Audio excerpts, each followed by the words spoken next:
Baik, saya langsung sampaikan materi pada siang hari ini karena ini merupakan aplikasi praktis ya. Jadi selama ini mungkin kita mendapatkan produk, tetapi kemudian cara penggunaan atau aplikasinya itu bingung karena kita kan hanya mendapatkan produknya. Sementara kalau kita melihat bahwasanya produk terutama di sini adalah habatus sauda dan juga zaitun, itu kan obat segala penyakit, terutama habatus sauda itu obat segala penyakit kecuali kematian.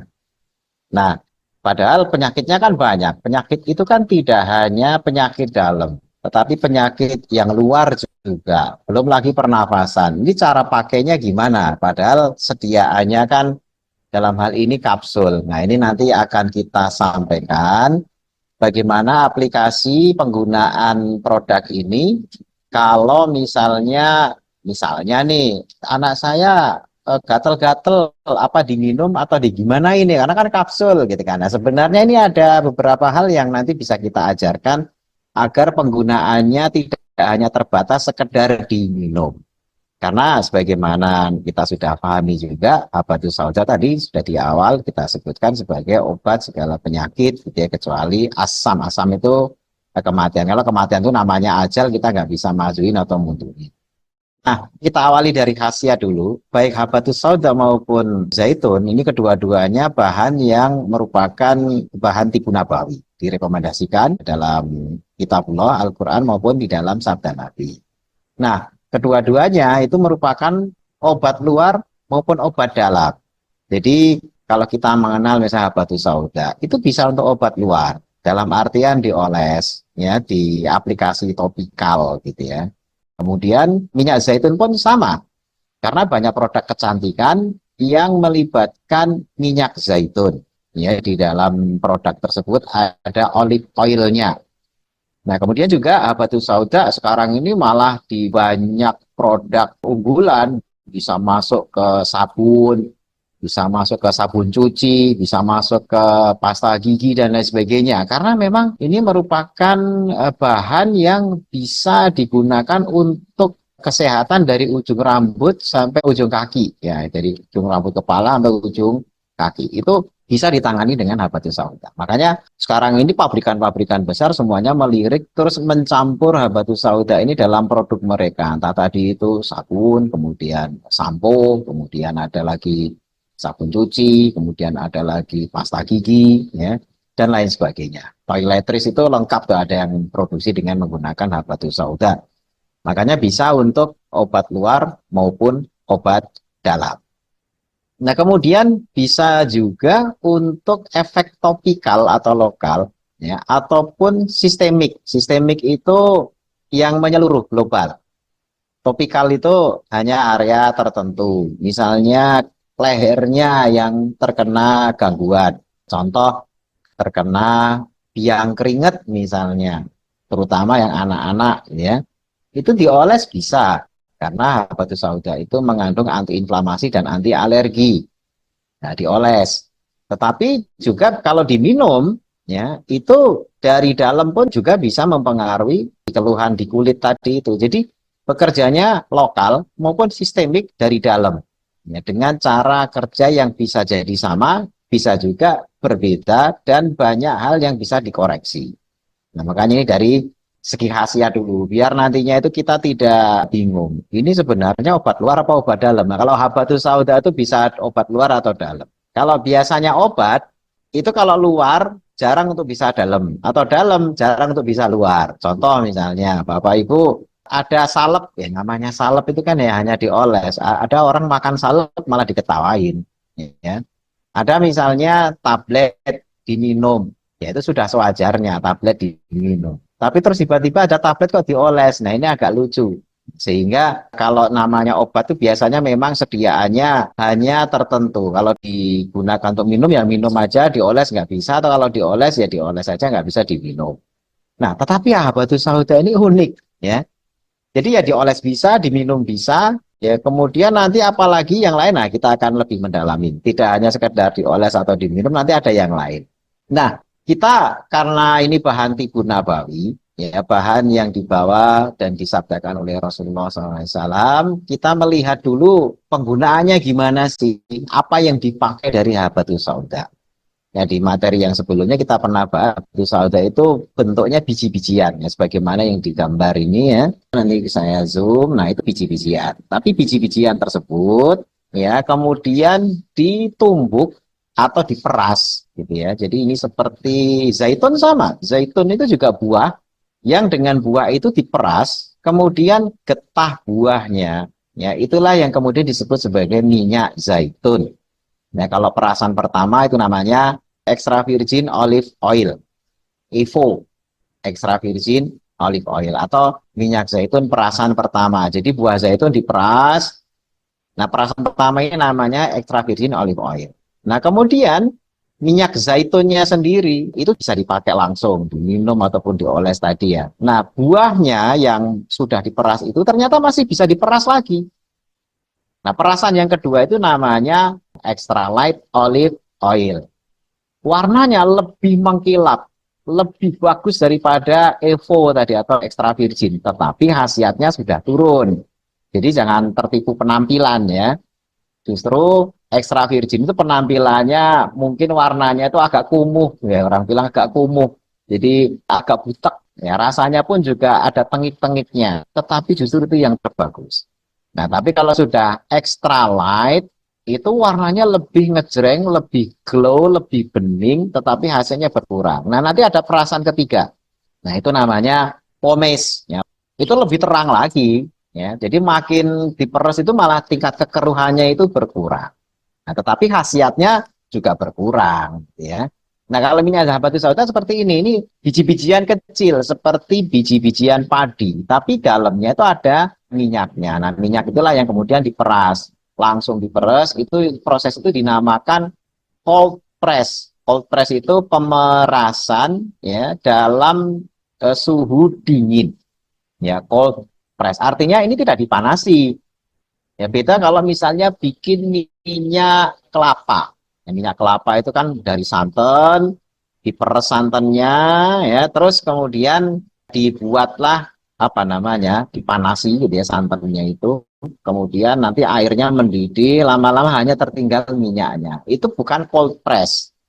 Ya, kalau minyak kelapa yang seperti itu. Tapi ada juga yang minyak kelapa yang kelapanya langsung diperes yang keluar minyaknya ya itu ada juga yang seperti itu namanya cold press. Jadi kalau pakai pemanasan itu bukan cold press, tapi cold press itu adalah yang langsung dari buahnya itu diperes. Ya, termasuk habatus sauda ini rata-rata pakai cold press. Nah, di zaman Nabi yang dipakai apa sih? Gitu ya, ini ada contoh hadis ya oleh sahabat Nabi, pakailah habatus sauda ini dan ambillah 5 atau 7 ya.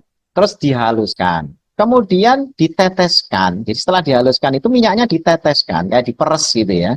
Pada hidung dengan beberapa tetesan minyak di sisi ini dan di sisi ini. Nah ini sahabat itu makainya kayak gitu. Karena sesungguhnya Aisyah radhiallahu anha mengatakan Nabi SAW bersabda sesungguhnya habatus sauda ini adalah penawar dari segala penyakit. Ini hadis sahih diriwayatkan oleh Imam Bukhari. Jadi di zaman sahabat yang dipakai memang minyaknya. Jadi yang dimanfaatkan dari habatus sauda itu adalah minyaknya. Nah, minyak zaitun ya sama, gitu. Minyak zaitun itu dipakai minyaknya. Apakah buahnya nggak dipakai? Kalau buah zaitun, barangkali ada yang pernah makan, itu rasanya pahit. Ya, mateng pun rasanya sepet-sepet pahit, gitu kan. Jadi bukan yang buah kayak mangga atau kayak buah sawo manis, enggak. Jadi memang yang dikonsumsi itu adalah minyaknya. Walaupun ada yang jual buah zaitun, tapi biasanya sudah dibikin acar atau dibikin manisan. Nah, itu bukan lagi rasa aslinya, gitu ya. Kalau rasa aslinya ya enggak karu-karuan, ya. Makanya itu kan diperes, diambil minyaknya. Jadi ingat ya, bahwa batu sauda itu memang yang memiliki khasiat adalah minyaknya, sebagaimana dicontohkan di zaman sahabat Nabi. Nah ini cara penggunaan, ya cara penggunaan. Jadi ada yang diminum langsung. Nah ini saya kebetulan bawa produk yang dari Habas gitu ya, ini saya langsung tunjukkan. Jadi ini kapsulnya, gitu ya, ada kapsul di mana itu bisa langsung diminum. Karena kalau tidak di kapsul, biasanya pakai sendok langsung, oh itu rasanya luar biasa, apa namanya, aneh gitu ya. Karena tidak nyaman mengkonsumsi langsung, kecuali yang sudah biasa, gitu ya. Jadi rasanya itu aneh, gitu ya. Makanya biasanya melalui kapsul. Atau bisa juga dihirup uapnya. Ya, karena dalam minyak itu ada yang namanya volatile oil. Ya, volatile oil itu minyak yang bergerak. Nah, contoh volatile oil itu seperti misalnya minyak kayu putih. Jadi minyaknya bergerak, aromatis, aromanya kemana-mana sehingga ketika kita hirup itu langsung bisa masuk ke rongga hidung kita, bahkan bisa menyegarkan gitu ya, itu volatile oil. Nah nanti kalau volatile oil ini kejelekannya adalah kalau dibuka, kena udara langsung, itu khasiatnya akan hilang karena terbang kemana-mana. Ya, contoh minyak kayu putih itu kalau dibuka semalaman, sehari, 2 hari dibuka terus. Walaupun mungkin minyaknya masih ada, tapi dioles itu udah khasiatnya seperti nggak ada. Baunya juga lama-lama hilang. Nah itu minyak kayu putih, terus minyak mentol, itu sama. Aromatis, itu ada volatile oilnya. Nah kemudian selain dihirup uapnya, karena ada volatile oil, jadi dihirup-hirup itu bisa untuk bagus. Caranya nanti kita ajari ya. Itu ada juga yang dioleskan, ya, atau obat topikal. Nah, ini yang saya maksud dengan dioles atau topikal itu ini penggunaan yang advance ya. Artinya nanti ada yang diminum tapi juga ada yang dioles. Artinya buat misalnya tadi saya contohkan ruam kulit atau gatel atau alergi di permukaan kulit itu bisa. Artinya intinya dioleskan. Kemudian selain dioleskan, bisa juga dengan diteteskan. Teteskan itu maksudnya di mana? Bisa di telinga. Ya, kalau ada, maaf, misalnya anaknya congekan gitu ya, atau otitis, ya ada otitis eksterna, ada otitis media, yang otitis itu peradangan di telinga, itu bisa ditetes. Ya, atau diteteskan di titik-titik yang memang di situ perlu obat tetes gitu ya. Kalau mata kita kurang begitu menganjurkan ya, karena ini mesti perih sekali gitu ya. Kemudian bisa juga dikumur ya, untuk kumur. Nanti khasiatnya apa saja kita akan lebih mendalami. Kemudian yang terakhir itu bisa juga dikompreskan. Nah, dikompreskan ini apa? Kompres panas atau yang gimana? Nanti kita juga akan ajari cara-caranya. Tapi intinya ini adalah beberapa yang bisa digunakan dari produk Habats atau yang dalam hal ini isinya batu sauda dan juga zaitun. Nah, kita langsung awali di yang pertama. Diminum langsung, ini kan klasik ya, nggak usah diajari ya, karena ini ya, memang bentuknya, mungkin yang belum tahu produknya ini saya sampaikan ini produknya, ya, bentuknya kapsul, kapsul kecil, gitu ya. Ini cara paling umum langsung diminum dengan menggunakan air. Nah, ini biasanya digunakan untuk kinerja dan efek sistemik, misalnya untuk gangguan ginjal, untuk gangguan lambung, untuk gangguan jantung. Ya, kayak kemarin kita kan udah bahas tuh habatus sauda dan zaitun untuk ginjal. Nanti bisa dilihat video-video sebelumnya untuk asam urat, gitu ya. Jantung, ya untuk kemudian penyakit diabetes dan lain sebagainya. Kita sudah bahas itu di sebelumnya itu dengan menggunakan ya diminum langsung habatus saudanya. Karena efek yang kita inginkan adalah ke seluruh tubuh. Ya. Kemudian ini untuk preventif maupun kuratif. Preventif itu maksudnya pencegahan. Nah, kalau pencegahan yang sifatnya sistem imun kita bangun agar nggak mudah sakit, ya cukup 1 sampai 2 kapsul cukup. Gitu ya. Tetapi kalau kuratif, kuratif itu kan pengobatan. Ya otomatis diperlukan dosis yang lebih. Ya, untuk kuratif ini. Nah, kuratif ini bisa aja diminum, tapi ada juga yang dioles, atau hanya cukup diminum saja tergantung kasusnya. Ya, nanti untuk diminum ini khasiatnya ya hampir semua penyakit bisa gitu ya. Dan bahkan kemarin kita sudah banyak jelaskan secara khusus gitu ya. Ya, dan semuanya ada jurnal-jurnal ilmiahnya apa itu saja untuk beragam penyakit. Selanjutnya melalui hirupan. Ya, hirupan. Hirupan ini berarti dihirup. Gimana caranya? Jadi kebetulan produk Habas ini kan menggunakan kapsul. Ya, kapsulnya seperti ini. Nah, ini harus dibuka dulu kapsulnya. Ambil gunting gitu ya. Jadi guntingnya kita potong kapsulnya, terus minyaknya itu diteteskan ke minuman yang masih panas. Ya. Nah, minumannya apa? Terserah. Senangnya apa? Kopi ya boleh campur ke kopinya. senangnya teh ya boleh, atau ya udah air putih aja, saya nggak suka yang minuman aneh-aneh, ya udah air putih tapi yang panas ya. Jadi kuncinya minyak dicampur minuman panas, dihirup uapnya ya. Jadi kalau berwujud kapsul seperti produk ini, buka dulu kapsulnya, ambil paling tidak 3. Nah itu kemudian dituang di minuman panasnya. Nah kemudian dihirup-hirup ya, dihirup-hirup. Kalau sudah dingin gimana? Kalau sudah dingin, air minum tadi diminum sampai habis. Ini tujuannya kenapa? Tujuannya pertama, agar volatile oil itu minyak yang tadi saya katakan seperti minyak kayu putih itu dia bisa terhirup, karena itu reaksinya adalah bisa untuk mengobati. Ya, jadi bisa masuk langsung ke saluran pernafasan atas maupun saluran pernafasan yang bagian tengah atau bawah. Nah ini tujuannya kenapa dalam bentuk uap, karena volatile oil tadi mengandung obat. Nah kemudian kenapa setelah dihirup-hirup dingin diminum. Nah selain volatile oil ada yang namanya fixed oil. Fixed oil itu tidak terbang semua minyaknya. Jadi misalnya minyak kayu putih itu dibuka terus, ya bukan terus kemudian setelah seminggu habis, enggak, mesti akan ada yang tinggal di situ. Itulah namanya fixed oil. Jadi minyak yang tidak terbang, tidak kemana-mana. Ya, nah, minyak habatus sauda dan zaitun juga seperti itu. Jadi masih ada yang tertinggal. Nah, yang tertinggal inilah yang kemudian diminum. Ya, masing-masingnya memiliki khasiat gitu ya. Makanya di ilustrasi ini kan ada minuman. Jadi sebelum diminum itu dihirup-hirup dulu uapnya, uap habatus saudanya. Ya biasanya kita sarankan sih jangan sambil melek, karena uapnya itu agak pedes juga ke mata, kayak orang lagi ngiris bawang bombay karena terkena minyaknya. Ya, jadi untuk keluhan saluran nafas. Keluhan saluran nafas ini apa saja? Nah, ini. Ini yang pertama rinitis. Loh, rinitis tuh benda apa itu, Dok? Gitu ya. Nah, rinitis itu ya ini saya carikan gambarnya yang di bawah itu. Ya, ini rinitis. Rinitis itu sebenarnya kayak alergi ya. Gambar yang sebelah kanan ya. Rinitis itu seperti reaksinya alergi. Yang muncul itu adalah reaksi inflamasi. Biasanya Bapak-bapak Ibu-ibu kalau punya keluhan ini itu ciri khas. Ini ciri khasnya adalah ketika terpapar penyebab rinitisnya itu langsung bersinnya itu bisa gebres-gebres itu berulang kali. Nah, biasanya kalau orang Indonesia itu nyerangnya di pagi hari.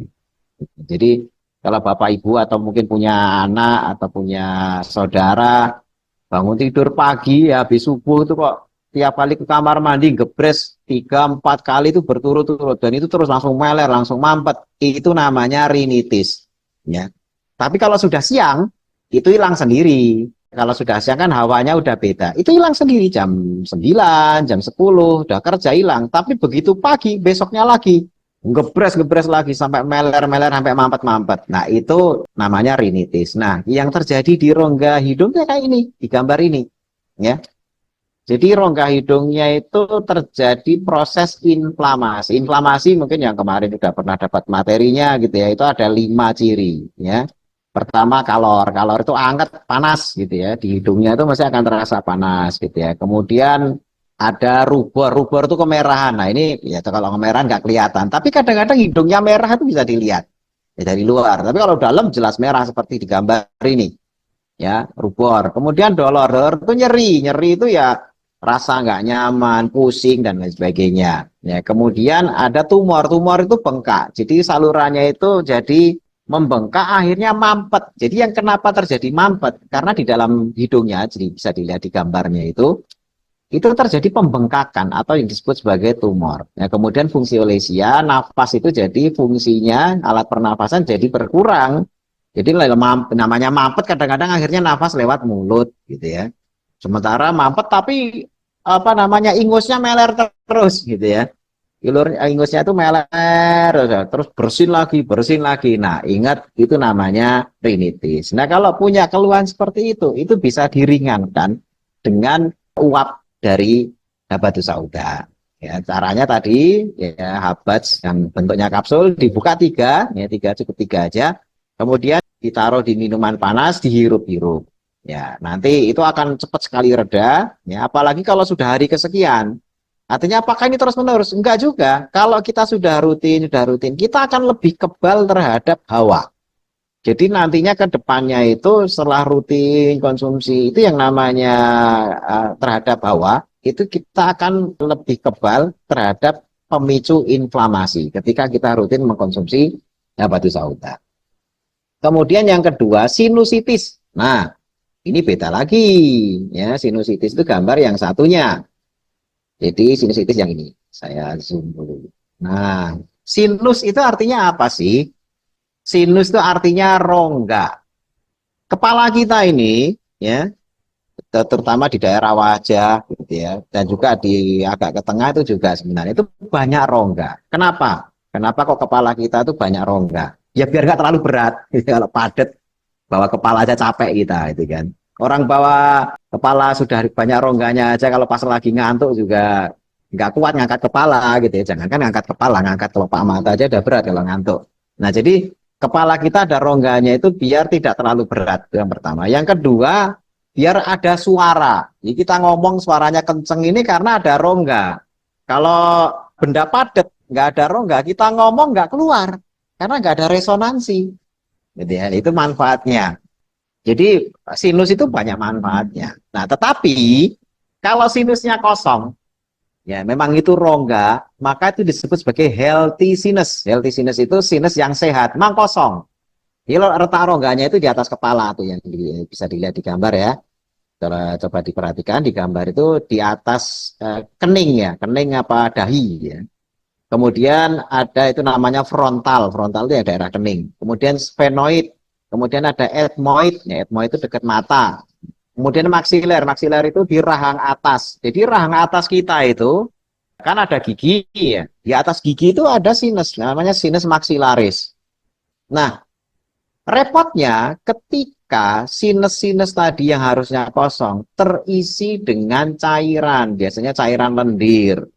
Loh, udah cairannya dari mana? Ya dari tubuh kita sendiri karena diproduksi. Nah, biasanya dari mana kebanyakan? Kebanyakan itu malah dari rinitis tadi itu. Rinitis itu kan tiap hari gebres-gebres, bersin sering gitu ya, terus meler. Nah, cairan-cairan yang diproduksi terus ini nah, akhirnya sebagian mengisi rongga. Ya, mengisi rongga. Kalau sinusnya yang terisi itu adalah daerah dahi atau sinus frontal, itu etmoidal dekat mata atau sphenoid yang dekat mata juga. Itu mengeluarkannya gampang karena ada gravitasi. Ya, kan letaknya lebih ke atas daripada lubang hidung.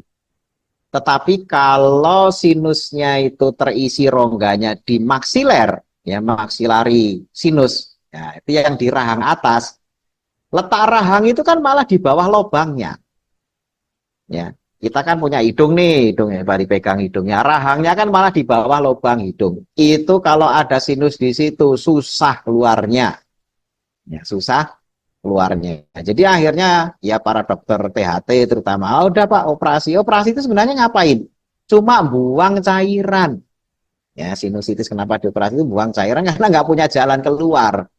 Nah makanya jangan sampai kena, gitu kan. Nah untuk meringankan itu tadi mumpung misalnya belum kena sinusitis apa diredakan dengan hirupan tadi itu. Nah kalau sudah kena hirupan ini juga akan mencegah biar tidak makin terkumpul cairan di dalam rongga sinus. Ya. Nah proses pilek pun sebenarnya sama. Proses pilek itu sebenarnya mirip dengan rinitis. Cuma kalau rinitis itu biasanya reaksi alergi.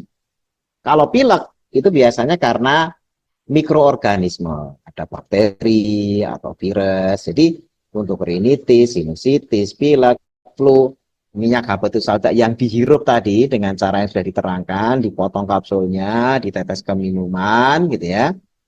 Dihirup, setelah habis baru diminum airnya pas anget-angetan, jangan pas panas dihirup aja uapnya, begitu udah anget dihirup. Nah, apakah hanya penyakit ini? Ya, tidak. Nah, bisa juga untuk asma.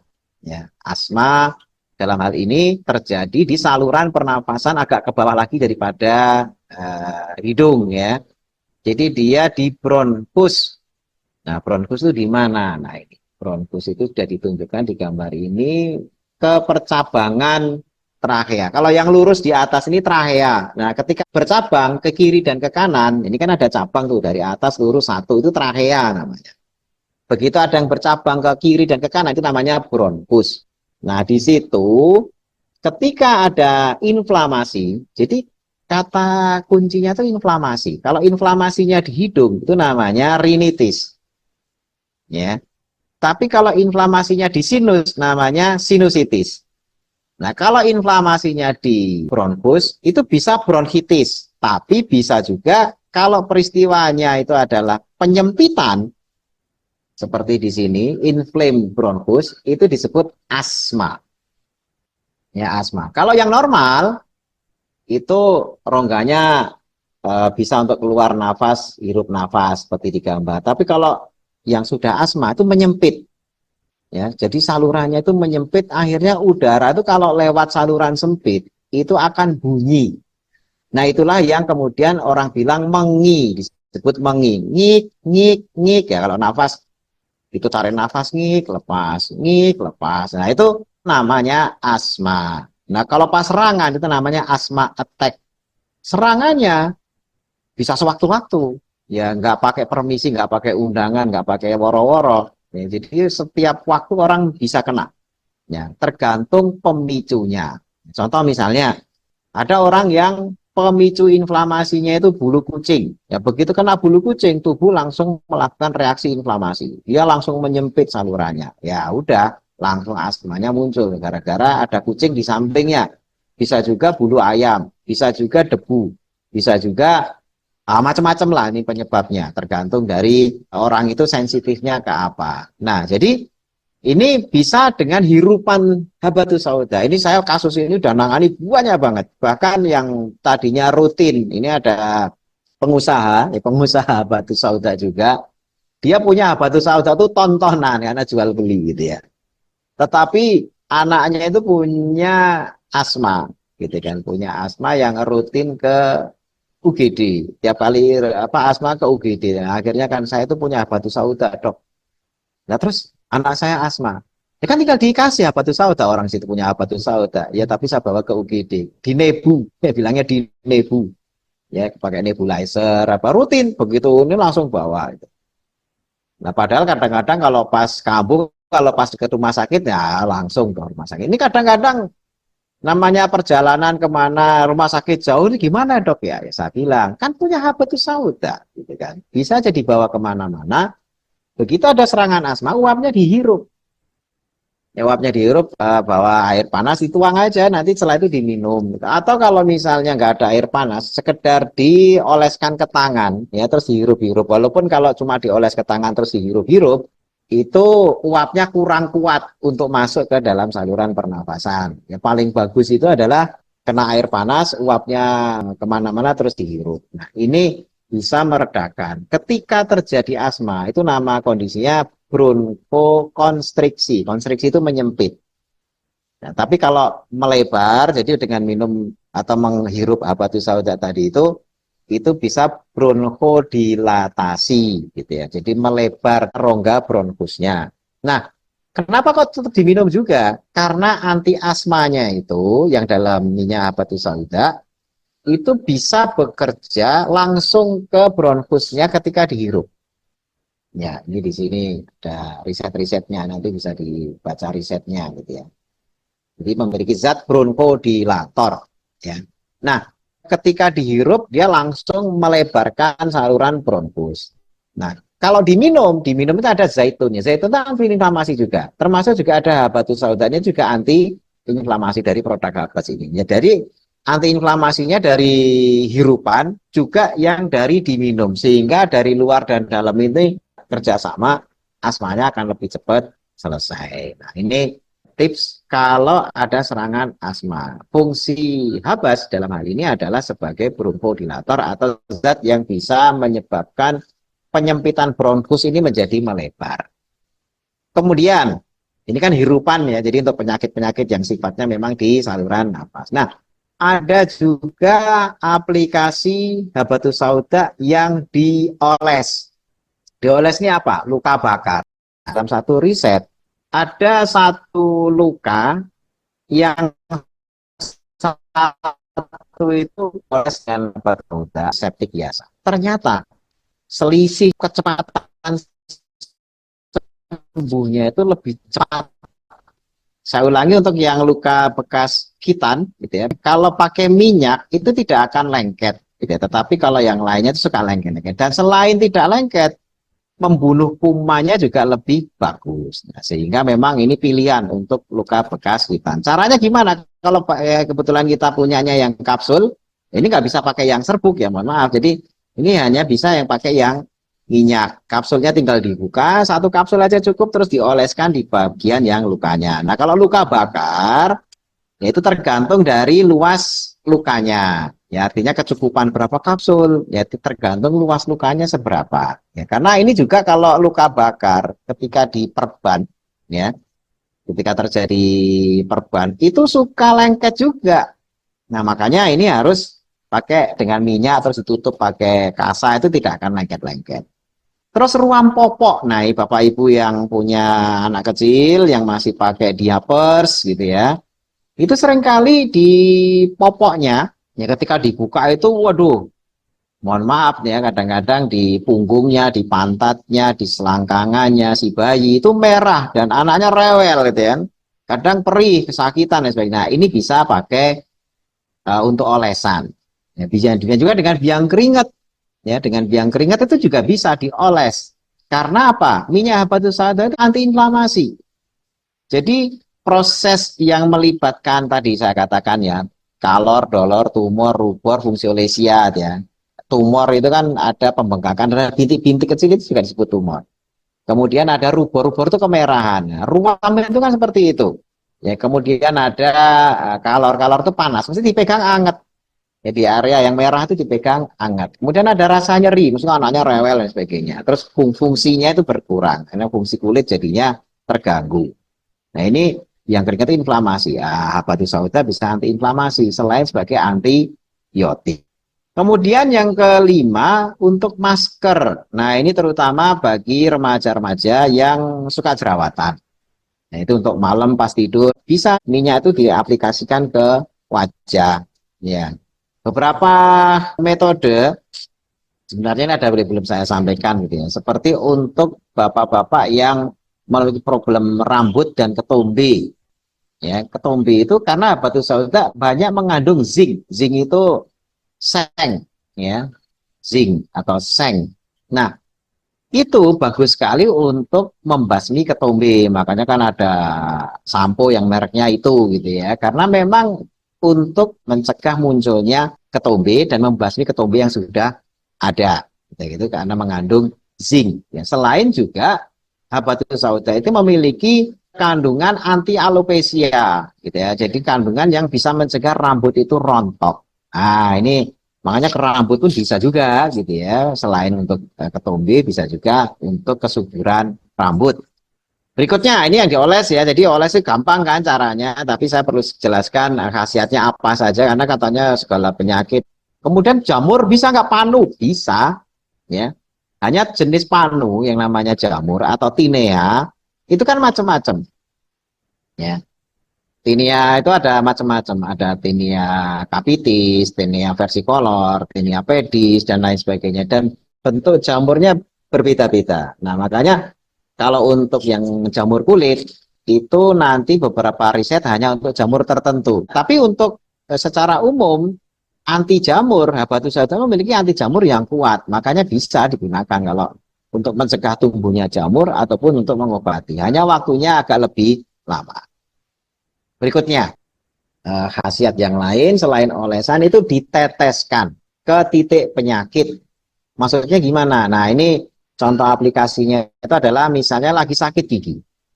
Ya, itu bisa diteteskan ke lubang giginya. Biasanya anak-anak kecil kan nangis, teriak, apa itu, aduh, nyutan, nggak bisa tidur, atau bahkan orang tua pun kadang-kadang punya gigi kerowok, ya. Itu langsung teteskan. Itu reaksinya hitungan menit, ya. Hitungan menit itu langsung segera reda. Jadi nggak usah lama-lama gitu ya, langsung kalau tepat tetesnya karena dia bisa meredakan nyeri sekaligus bisa membunuh bakteri penyebab infeksinya. Ya walaupun kalau dibandingkan dengan minyak cengkeh Ya, minyak cengkeh itu kalau yang asli, gigi lagi nyucitan diteteskan langsung ke itu, waduh, itu langsung hilang itu. Kalau itu bukan menit, hitungannya detik. Ya, jadi tes itu langsung hitungan detik, nyerinya hilang. Ya. Tapi masalahnya kalau tetesnya meleset, ya, minyak cengkeh itu rasanya amburadul. Rasanya udah pedesnya, ya, karena nggak tepat ke lubang giginya, kalau meleset, wah itu kepedesannya apa rasanya nggak nyaman sekali. Kalau minyak habatus sauda ini kalau netes agak meleset, itu rasanya masih lebih bisa ditoleransi dibandingkan dengan minyak cengkeh yang asli. Karena minyak cengkeh itu luar biasa parah. Ya. Tapi intinya ini bisa diteteskan ke titik, misalnya kalau sakit gigi, ke lubang giginya. Kemudian yang kedua, ya tadi kita sudah bahas ke infeksi telinga atau otitis eksternnya, radang telinga bagian luar. Ya, ini langsung aja diteteskan. Ya, misalnya ada dinding telinganya itu luka dan nanas, bisa diteteskan. Walaupun ada juga obat antibiotik tetes telinga. Ya, kalau kita susah, kita punya produk habatus sauda ini bisa diteteskan ke titik infeksinya. Kemudian ada lagi untuk yang punya polip, dengan catatan bukan polip yang sudah sampai nyumbat ya. Kalau sudah nyumbat itu polip yang sudah terlalu parah, artinya secara volume sudah terlalu besar untuk dikecilkan gitu ya. Itu yang polip yang masih bisa ditangani, masih baru awal-awal gitu ya. Itu ditetes itu akan terhambat pertumbuhan atau menghambat pertumbuhan polipnya. Tapi memang kalau yang ditetes ke hidung ini pedes itu lah, bisa langsung nangis-nangis itu. Karena rasanya emang benar-benar nggak nyaman, bisa nangis-nangis. Nah, biasanya beberapa ahli gurah, yang mungkin sebagian di sini ada yang tahu metode gurah, itu ada yang menggunakan minyak habatus sauda itu untuk gurah. Nah, tapi ini bukan keahlian saya ya. Jadi nanti kalau tanya caranya gurah gimana, jangan ke saya bukan ahli gurah. Tapi saya pernah menyaksikan sendiri ada orang yang pakai minyak habatus sauda dan dia punya ramuan ya, ditetes ke hidung satu tetes saja itu langsung keluar lendirnya itu sampai di wadah ember gitu ya. Nah itu biasanya gurah itu kan untuk suaranya biar merdu, penyanyi, kori, membaca Al-Quran, apa gitu-gitu. Nah tapi dalam hal ini kaitannya tetes hidung itu adalah ke kasus polip. Sebagaimana yang pernah dilakukan oleh sahabat Nabi tadi melalui hadis tadi, karena habatus sauda ditumbuk, kemudian diperes, diteteskan minyaknya ke lubang hidung. Jadi ini ada contohnya dari apa yang dilakukan oleh tadi sahabat Nabi di hadis yang kita sudah bahas. Berikutnya, selain diteteskan, tadi gigi berlubang, ya, kemudian lubang telinga ke hidung, bisa juga, mohon maaf, ini biasanya pada kasus, mohon maaf ini agak sensitif ya, wanita yang punya keputihan, tapi keputihan yang karena jamur kandida. Karena keputihan itu macam-macam ya. Yang sudah diteliti itu adalah kandida. Itu bisa diteteskan, maaf, di area kewanitaan. Dia bisa membunuh jamur kandida. Karena ada penelitian, dia bisa menghambat jamur kandida. Sekaligus juga bisa diminum. Tapi ada obat jamur, saya minum ya silakan. Ini sifatnya memperkuat. Misalnya kalau sudah dapat dari dokter, mau ditambah biar cepat selesai kandidanya gitu ya. Itu bisa menggunakan tetes ini tadi. Nah, berikutnya. Ini adalah dikumur-kumur. Kalau tadi kan langsung diminum ya atau dihirup. Nah, ini ada dikumur ya. Untuk kasus apa? Yang pertama bau mulut. Nah, di sini disebutkan ini riset ilmiah gitu ya. Ada riset ilmiah. Berkumur menggunakan larutan ekstrak habatus sauda dengan konsentrasi 12,5% gitu ya hingga 50%. 50% itu berarti separuhnya minyak habatus sauda, separuhnya air ya. Dapat menghambat dan membunuh kuman penyebab bau mulut. Nah, makanya jangan heran sekarang ini ada beberapa pabrikan larutan kumur. Ya, nanti nggak usah saya sebut merek ya, larutan kumur. Itu menggunakan habatus sauda. Ya, larutan kumur ini atau gargle kalau orang ini kan gargle. Jadi larutan buat kumur-kumur. Nah, itu menggunakan habatus sauda sebagai komponen yang nantinya bisa mengharumkan bau mulut, membunuh kuman di gigi dan lain sebagainya. Jadi itu sudah ada produknya. Nah, daripada beli begitu kita ada di rumah. Nah, saya udah beli dari ini Best Corporation, ya udah pakai aja, tinggal ambil berapa kapsul misalnya tak campurkan air, kan di situ ada 12,5% sampai 50 ya, mau larutan pekat apa larutan yang agak encer diukur saja lah, ini kemudian dibuat kumur. Kalau sayang dimuntahin ya telan juga nggak apa-apa gitu ya, karena memang ini bisa dikon. Kalau larutan kumur yang dari apa namanya itu tidak untuk diminum gitu ya, yang untuk diminum ya bisa hanya habatus sauda ini. Nah ini bisa juga untuk sariawan. Ya, untuk sariawan. Jadi sariawan dengan adanya kumur-kumur pakai minyak habatus sauda ini akan meredakan nyerinya, itu yang pertama, akan meredakan inflamasinya, bahkan akan mempercepat penyembuhannya. Yang tadinya luka melebar cepat pulih, gitu ya. Kemudian juga untuk radang tenggorokan. Biasanya kan ada permen yang buat radang tenggorokan. Nah, udah pakai kumur ini saja ke radang tenggorokannya, kumannya itu bisa dimatikan dengan kumur ini tadi. Karena habatus sauda itu antibakteri. Di banyak penelitian, habatus sauda ini poten untuk kuman-kuman kokus. Ya, kuman kokus itu kuman apa sih gitu ya? Kuman kokus itu adalah kuman yang kalau dilihat di bawah mikroskop, ya itu adalah kuman yang bentuknya kayak bunder-bunder gitu ya, jadi kayak bola-bola, namanya disebut kokus. Nah itu adalah kuman penyebab adanya nanah, ya pernanahan. Makanya kalau ada kokus, kuman kokus itu mesti akan menyebabkan adanya timbunan nanah. Nah seperti kita di kulit ya, kalau ada nanah kan ada warna kuning atau hijau. Itu kalau di kulit. Kalau di telinga, yang wujud congek telinga itu kan kuman kokus juga. Jadi yang di nanah itu ada kuman kokus, makanya nanahnya warnanya hijau atau kekuningan. Yang di congek itu juga kuman kokus. Makanya tadi disarankan ditetes bisa, karena habatus sauda bisa membunuh kuman kokus, baik streptococcus maupun staphylococcus. Kemudian kadang-kadang ada gusi yang sampai bengkak yang mengeluarkan nanah. Itu pun juga makanya kenapa kumur bisa membunuh kuman kokus tadi itu. Ya, kemudian kenapa di hidung tadi? Kalau maaf Bapak Ibu kadang-kadang keluar ingus yang warnanya kekuningan. Aslinya ingus itu bening. Ya, itu kalau yang masih asli. Tapi kalau sudah campur kuman kokus, ya ciri khas ingus. Ya, nanti dilihat anak-anaknya ya yang masih suka meler, ya suka ingus ya, anak-anak ingusan dibilangnya kan gitu. Nah, itu lihat ingusnya. Kalau ingusnya bening, ya memang namanya ingus itu bening, dia akan banyak mengandung yang namanya imunoglobulin A, IgA. Jadi sebenarnya zat ya. Jadi ketika kita ada kuman masuk, ingus diproduksi itu fungsinya menangkap kuman terus dibunuh pakai imunoglobulin A namanya. Nah, tapi kalau kumannya menang, nah itulah yang akhirnya ingus diproduksi terus warnanya jadi hijau atau kekuningan. Oh, ini ingusnya hijau atau kuning, nah itu berarti ada kuman kokus. Ya. Nah, ini bisa dibunuh dengan kumannya itu dengan habatus sauda, asalkan dosisnya tepat. Makanya dengan kumur atau dengan hirupan tadi itu kenapa kuman bisa terkendali? Karena memang habatus sauda itu bisa untuk kuman streptococcus maupun staphylococcus. Berikutnya, selain dikumur-kumur, apakah masih ada lagi? Ada. Ya, jadi ini kenapa kita ajarin biar nantinya produk ini hanya kan taunya diminum gitu, enggak bisa dipakai yang lain.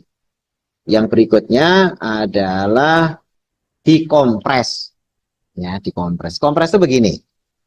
Minyak habatus saudanya itu dibasahkan ke kain kasa, dituang gitu kalau ada yang bentuk curah. Tapi ini kan minyak dalam bentuk kapsul ya. Tadi saya sarankan kapsulnya itu digunting, dikeluarkan, nah diteteskan ke kain kasa. Setelah kain kasanya basah dengan minyak habatus sauda terus dikompreskan. Ya, dikompreskan ke bagian lukanya. Terus habis itu difiksasi. Difiksasinya entah dengan plester atau diikat dengan kain perban. Nah, ini untuk kasus apa? Nah, ini nih. Untuk ulkus diabetes. Karena ulkus diabetes itu, maksudnya apa? Luka diabetes. Itu kan, waduh, baunya luar biasa. Kadang-kadang sampai orang itu nyiapin kopi atau aroma apalah, pokoknya karena saking baunya. Nah, itu kontrolnya kadang-kadang susah sekali gitu ya. Makanya perawatan lukanya ini saya kebetulan sudah ada beberapa pasien langsung saya gunakan untuk ulkus dan angka kesembuhannya luar biasa. Saya sampai kaget-kaget ya dokter, biasanya juga ini biasanya lama, ini bisa sekitar seminggu dibebet gitu ya dengan perban yang dibasahi dengan minyak habatus sauda tadi itu dibiarkan, nanti diganti sehari sekali saja, nggak usah boros-boros, pagi ganti sore enggak, itu cuma sehari asalkan basahnya bener-bener kain kasahnya itu basah, ditempel, diikat, besok ganti, itu luka yang tadinya itu apa cekung, namanya ulkus itu kan luka cekungan gitu ya. Nah itu nanti numbuh jaringannya itu cepat sekali, cepat kita nambah sampai akhirnya tebal, sampai akhirnya nutup. Itu ulkus diabetes. Nah, sebenarnya kata ulkus itu artinya koreng ya, untuk ulkus atau koreng. Nah, ulkus itu tidak hanya penderita diabetes, biasanya juga diderita oleh pasien yang dirawat di rumah sakit terlalu lama. Ya, dia hanya baring aja sehingga punggungnya itu, ya terutama punggung ya, itu karena dia nempel di kasur, kekurangan oksigen punggungnya. Kalau yang normalnya seperti saya sekarang ini ya lagi duduk ya, sekarang lagi duduk begini, punggung itu kan nggak ketindih, ya, dada, punggung nggak ketindih karena sedang duduk. Tapi kalau posisinya itu tidur terus, ya di rumah sakit dirawat sebulan, wah itu lama banget kan, karena ada penyakit-penyakit tertentu yang rawat intensif sampai 2 minggu, 3 minggu sampai sebulan gitu, atau kena stroke atau apa sehingga lama. Itu akhirnya punggungnya itu selalu nempel di tempat tidur. Nah, otomatis kekurangan oksigen. Nah, punggung yang kekurangan oksigen itu akhirnya jadi kekurang, ya namanya kurang oksigen ya mati jaringan kulitnya. Ketika mati jadilah koreng. Itu yang namanya ulcus decubitus. Ya ini bahasa medis ya. Ulcus decubitus itu biasa ditemui mungkin dari Bapak Ibu yang ada di sini pernah lihat ya, entah orang tuanya, entah dirinya pribadi gitu ya. Pernah dirawat tiba-tiba punggung kok ada korengnya kayak sundel bolong, bukan, nggak sampai bolong gede gitu ya. Ya, tapi ada korengnya gitu ya. Nah, itu bisa ditangani dengan ini. Ya, makanya kalau dirawat di rumah sakit dalam jangka waktu lama, usahakan posisi pasien itu dibolak-balik kayak goreng tempe gitu ya. Goreng tempe kalau nggak dibalik kan gosong. Nah kalau ini bukan apa nggak dibalik terus gosong, bukan, tapi punggungnya itu bisa terkena ulcus decubitus atau koreng tadi itu. Makanya kadang miring ke kiri, miring ke kanan gitu ya. Ya kalaupun ada telentangnya jangan lama-lama terus miringkan lagi. Kalau yang masih belum lumpuh, nggak apa-apa. Cuma yang repot itu kalau yang sudah kena stroke, nggak bisa miring sendiri. Nah ini yang bapak-bapak ibu barangkali punya orang tua stroke, dirawat di rumah sakit, terus posisinya nggak bisa gerak sendiri, ya tolong diawasi setiap sekian jam dimiringkan ke kiri, sekian jam miringkan ke kanan gitu ya, biar tidak punggungnya itu ketindih terus sehingga kekurangan oksigen. Itu namanya ulcus decubitus. Nah kalau sudah muncul susah banget. Nah tapi dengan minyak habatus sauda tadi itu bisa cepat gitu ya, dengan catatan ketika di treatment dengan minyak habatus sauda itu juga tetap dibolak-balik gitu, jangan terus kena minyak habatus sauda tetap ketindih lagi ya percuma juga gitu ya, artinya jaringannya akan kekurangan oksigen juga. Jadi makanya saya sebut sebagai istilah dikompres. Nah ini bentuk penggunaan gitu ya, jadi biar nanti produk ini tidak hanya sekali lagi sekedar diminum gitu ya, karena ini bisa untuk obat luar walaupun di kemasannya mungkin untuk kesehatan diminum berapa 2x2 kah atau 3x1, yaitu yang istilahnya yang dasar lah ya secara dikonsumsi, tapi ini bisa untuk dihirup, kemudian tadi dikumur ya, kemudian tadi dikompres gitu ya, ini atau ditetes, ini adalah bentuk-bentuk aplikasinya. Nah, sebagai penutupnya sambil nanti setelah ini kita bisa bahas tanya jawabnya gitu ya. Habatus sauda dan zaitun itu memiliki banyak ragam khasiat untuk menangani penyakit. Nah, setiap penyakit itu harus ditangani secara tepat, ya. Jadi tidak terus misalnya begini, saya udah konsumsi habatus sauda kok, tapi koreng saya nggak hilang-hilang gitu kan. Katanya obat segala penyakit. Ya kalau cuma diminum dari dalam luarnya enggak, padahal kan yang lebih ditangani kan harusnya luarnya. Ini luka bakar, saya sudah minum kok nggak ngefek, ya harus tepat caranya. Ya luarnya juga dikompres tadi atau dioles misalnya. Ini anak saya kena biang keringat kok sudah diminumin nggak sembuh-sembuh. Ya itu bukan hanya diminum, dioles juga. Bahkan kalau cuma dioles nggak diminum malah lebih tepat gitu ya. Jadi setiap penyakit harus ditangani secara tepat. Kemudian penggunaan habatus sauda dan zaitun diaplikasikan sesuai ya lokasi penyakitnya. Apakah dihirup, dioles, dikumur dan lain sebagainya itu sesuai penyakitnya. Karena sekali lagi di awal tadi sudah disebutkan habatus sauda itu bisa untuk lokal, bisa sistemik, bisa untuk luar, bisa untuk dalam. Karena ini komplit sudah. Gitu kan. Tidak seperti tadi kalau salep ya hanya untuk luar, nggak bisa dimakan. Ya kalau tablet ya hanya bisa diminum, nggak bisa dioles gitu ya ini. Jadi, tapi habatus sauda ini karena minyak, ya minyak diminum atau bisa juga minyak dioles. Nah, permasalahannya itu adalah ketika kita membuat produk, ya produk herbal misalnya, itu nanti di POM itu kadang-kadang ini obat dalam apa obat luar? Nah, itu suka ditanya gitu ya. Jadi kenapa? Karena nanti untuk bahan peringatan, awas obat luar jangan tertelan misalnya gitu. Kalau habatus sauda itu sebenarnya itu bisa ya dioles, bisa diminum, bisa. Cuma kadang-kadang karena perizinan gitu ya, habatus saudanya ini buat apa? Diminum ya sudah diminum, orang tahunya diminum. Padahal ini serba guna. Dan agak aneh gitu ya, karena kita secara farmasi itu apa ya yang namanya produk farmasi kan kalau luar ya luar saja, dalam ya dalam aja. Secara marketing kalau tiba-tiba bisa luar bisa dalam itu kadang-kadang suka aneh. Nah tapi ini saya ajarkan tidak apa-apa karena yang namanya penyakit luar atau penyakit dalam itu bisa datang sewaktu-waktu. Sehingga kalau ada batu sauda di rumah ya itu bisa ditangani semuanya gitu ya. Karena memang sebagaimana klaim dari Nabi ini obat segala penyakit kecuali kematian. Kemudian bentuk minyak lebih praktis, aplikatif untuk beragam penyakit. Karena seperti tadi, ditetes ya nggak mungkin serbuk, dioles ya nggak mungkin serbuk, dihirup serbuk nggak bisa. Nah makanya memang bentuk yang sifatnya minyak. Nah, ini lebih aplikatif. Kalau yang bentuk serbuk itu hanya bisa diminum. Tapi karena ini minyak, maka bisa digunakan untuk tadi hirupan, untuk olesan, kemudian untuk tetes, kemudian untuk kompres, dan lain sebagainya. Nah, demikian ini presentasi kami terkait sama tata cara aplikasi dari produk Babats yang wujudnya minyak dalam kapsul, gitu ya, yang nantinya bisa digunakan untuk beragam macam penyakit dengan cara yang berbeda-beda. Mungkin itu yang bisa saya sampaikan. Kita akan bahas pertanyaan-pertanyaan barangkali yang sudah masuk. Nah, ini ada pertanyaan, Dok.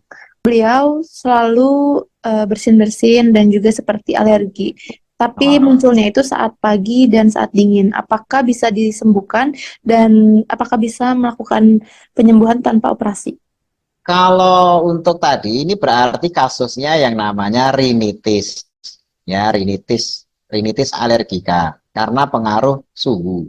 Biasanya memang pagi. Tadi kan saya ilustrasikan di penjelasan pagi atau hawa dingin. Ya lagi ke puncak, ke Lembang gitu ya, begitu kena hawa Lembang, waduh itu langsung meler gebres-gebres gitu ya. Nah, kalau tiba-tiba ada kata operasi, itu berarti rinitisnya sudah mulai menjadi sinusitis. Ya, rinitis yang tadi bikin alergi gebres-gebres bersin-bersin tadi itu sudah menjadi sinusitis. Nah, kalau rinitis alerginya itu tidak usah khawatir dengan habatus sauda bisa. Tapi kalau sinusitis, benar-benar sinusitis, itu coba nanti biasanya dokter tidak lantas kemudian bilang, oh ini harus operasi, enggak. Mesti dilihat dulu dengan foto ronsen cairannya itu biasanya di mana? Kalau cairan sinusnya itu tadi di daerah etmoidal gitu ya, yang dekat mata tadi atau sphenoidal, yang posisi sinusnya berada di atas lubang, itu biasanya dengan teknik-teknik tertentu bisa dikeluarkan. Karena kan secara gravitasi dia bisa disedot ke keluar gitu ya, cairan di sinusnya itu. Tapi kalau letaknya di maksiler atau maksilar itu di rahang, ya di rahang atas, itu yang tadi kalau apakah perlu operasi? Nah itu sinusitis maksiler itu kalau banyak biasanya dokter menganjurkan operasi. Jadi di apa sih saya namanya lupa sudah lama nggak di apa namanya Cutwell look atau CWL atau apa itu tekniknya gitu ya. Nah itu di drain gitu ya, dikeluarkan cairannya sampai bersih sehingga sinus yang tadinya penuh cairan itu akan bisa rongganya itu kosong lagi. Nah, itu teknik operasinya begitu. Jadi yang dioperasi bukan pilek-pileknya tadi, tapi sinusitisnya. Nah, ini kasus ini saya nggak tahu sejauh mana sinusitisnya. Kalau sinusitisnya itu bukan yang maksiler, biasanya dokter mengusahakan untuk tidak usah operasi gitu ya. Dalam situasi tertentu yang sekiranya masih bisa dikeluarkan dengan disedot gitu. Tapi kalau cuma rinitisnya tadi sudah kita jawab, bisa ditangani dengan hirupan minyak habatus sauda. Sinusitis yang ringan tadi pun, yang sifatnya etmoidal bukan maksiler ya, dengan hirupan pun bisa dikeluarkan, gitu ya. Jadi bisa nanti begitu keluar plong lagi, ya. Karena memang ini penyakit yang umum di negeri kita, kayak seperti di Jepang, ya di Jepang itu sering, terutama pada musim semi. Loh, bukan musim dingin, bukan, musim semi. Kenapa? Kebanyakan orang alergi terhadap serbuk sari bunga. Ya, ketika musim semi kan pada berbunga. Ya, ketika berbunga ini serbuk sarinya terbang kemana-mana. Ada orang-orang yang terkena alergi serbuk sari dari bunga. Itu langsung bersin-bersin. Ya, langsung meler, langsung pilek selama satu musim itu. Satu musim itu biasanya cuma 3 bulan. Tapi kan sengsara itu 3 bulan terkena itu. Kalau di Indonesia ini kan harian, tapi harian cuma sebentar, ya 1-2 jam pagi aja, siang udah sembuh. Kalau mereka ketika musim semi tadi itu 3 bulan itu siang malam kena terus. Nah makanya berat juga gitu. Tapi kalau yang sinusitis memang harus operasi. Kalau memang itu yang maksiler, kalau enggak. Nah ini saya nggak tahu kasusnya kayak apa. Demikian aja.